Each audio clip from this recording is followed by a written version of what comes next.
Bonjour, je suis content de vous voir. J'espère que vous allez bien et que vous êtes confortablement installés. J'espère aussi que vous avez apprécié l'épisode précédent et que vous apprécierez tout autant celui-ci. Alors, ouvrez les oreilles, fermez les yeux. Nous repartons ensemble pour Pic au vent. Mes amis, je vous souhaite à tous la bienvenue dans le 20e chapitre de ce Super Flame Story.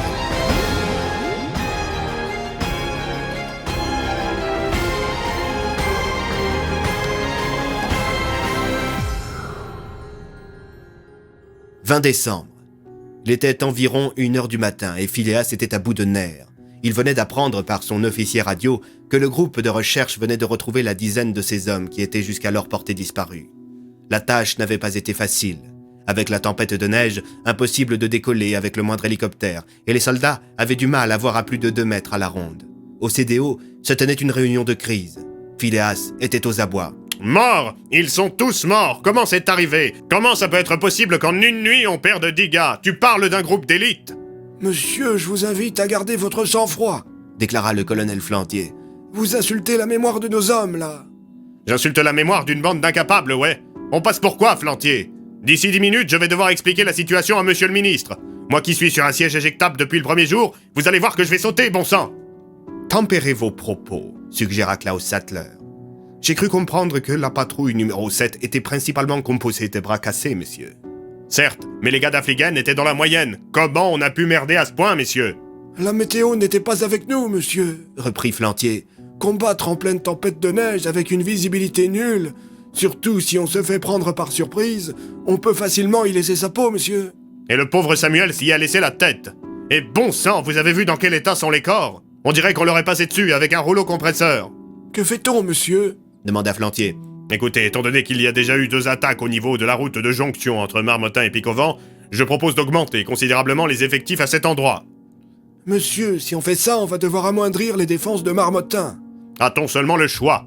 demanda Phileas. « Je pense que vous devriez appeler le groupe Cerbère, » lança Klaus Sattler.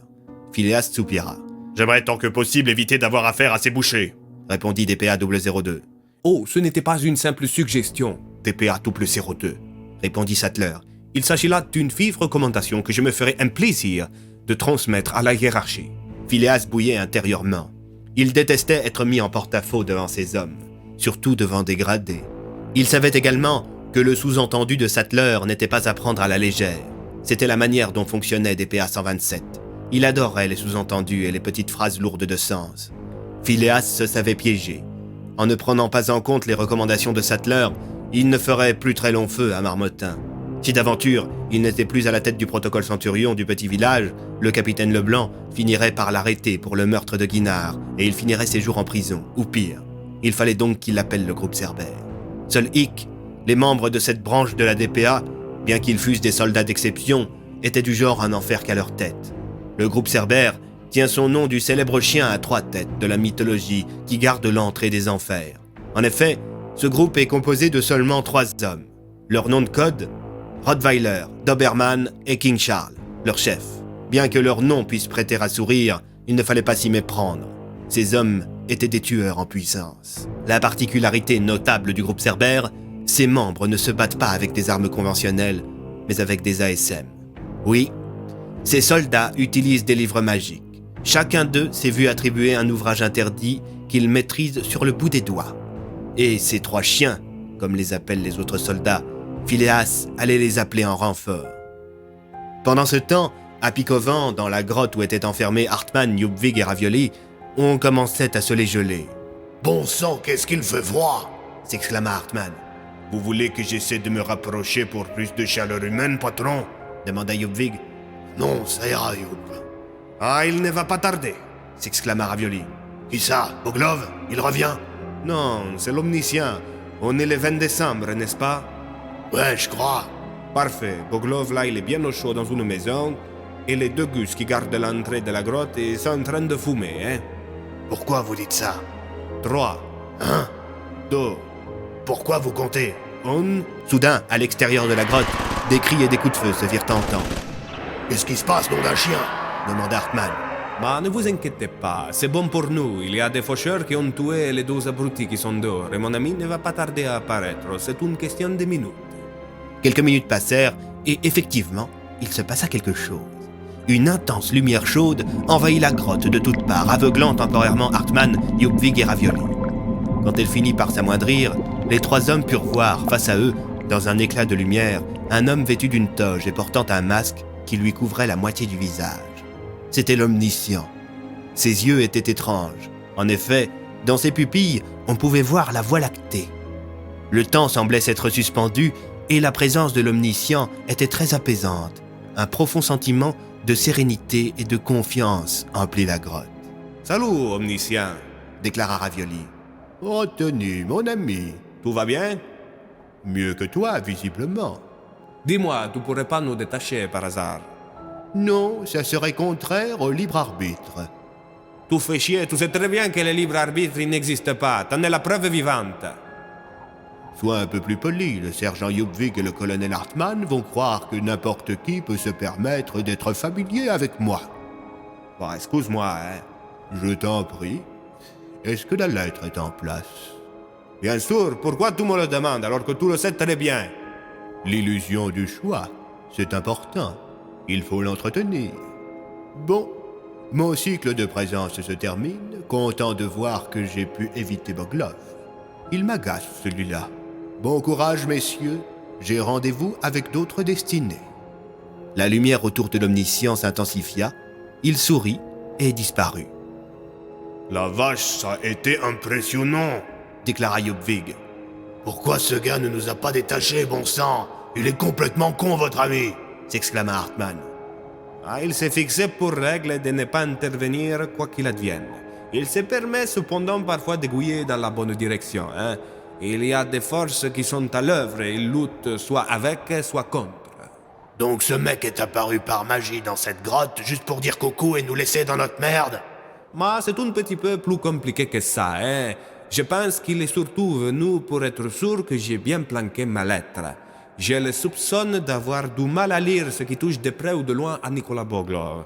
C'est comme s'il y avait une voile qui plane sur cet homme, une sorte d'anomalie illisible pour l'homme qui peut tout lire. Je vous laisse imaginer la frustration de l'Omniscient de ne pas être capable de lire certaines trajectoires de vie et en particulier celles qui concernent Nicolas. À quelques kilomètres de là, au manoir de Picovan, Oswald venait de réveiller tout le monde en s'amusant à taper sur de vieilles casseroles. « Ravioli, ravioli, ravioli !» Oh bordel, Oswald, t'abuses, mon vieux! S'exclama Rico. « Tic-tac, ravioli !» Oh, voilà qu'il veut bouffer des tic-tac maintenant, lança l'inspecteur Bloom avant de bâiller.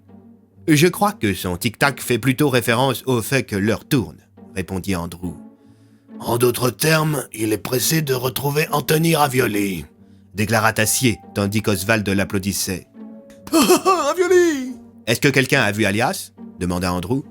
Ouais, il est allé fumer sa clope à l'extérieur, Répondit le lieutenant Fonck en débarquant en compagnie du commissaire Bréau et de Maxime.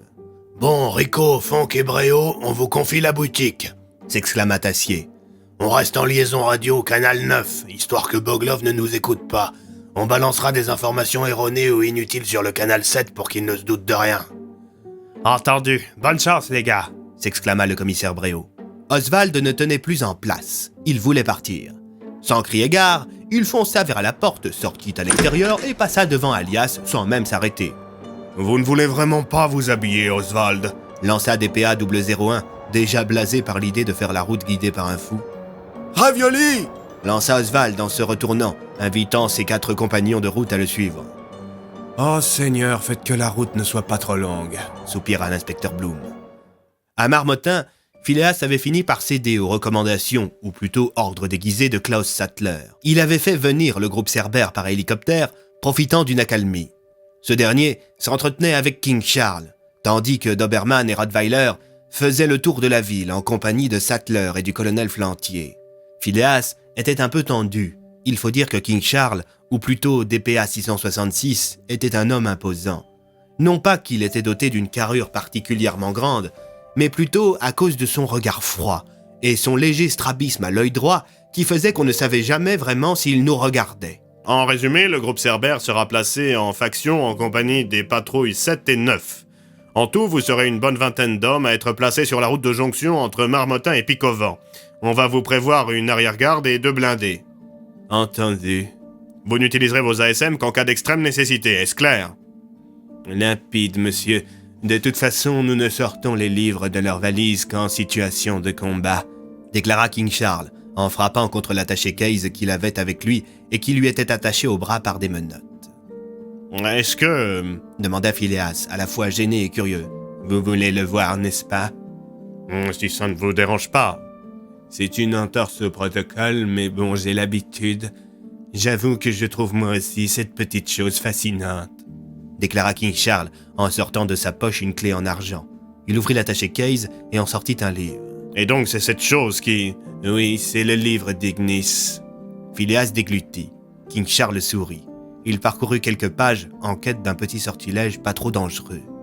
Après quoi, il plaqua ses mains contre le livre et effectua des mouvements avec ses doigts. Bientôt, une petite boule de feu émergea de l'ouvrage. Cela est prodigieux. Absolument prodigieux. N'est-ce pas? La DPA doit beaucoup à Alias, mais elle doit au moins tout autant, si ce n'est plus, à Sattler. Certes, mais n'oubliez pas que c'est moi qui suis au-dessus de lui dans la chaîne de commandement. Que sa paternité vis-à-vis du groupe Cerbère ne vous fasse pas oublier qui est votre chef. Cela va de soi, monsieur. Vous pouvez compter sur ma fidélité et celle de mes hommes. Nous savons que nous avons une sale réputation, mais les résultats sont là et la hiérarchie n'a jamais eu à se plaindre de nous. Évitons donc que je sois le premier déçu, déclara Phileas en se levant. Dès que DPA 667 et DPA 668 auront fini leur petite promenade, vous rejoindrez Soutien 9 en direction de la jonction. À Pic-au-Vent, cela faisait plusieurs heures que Tassier, Bloom, Bennett et Alias suivaient le vieux Oswald. « Et Oswald, c'est encore loin ?» demanda Andrew quelque peu essoufflé. « Ravioli! Ravioli !»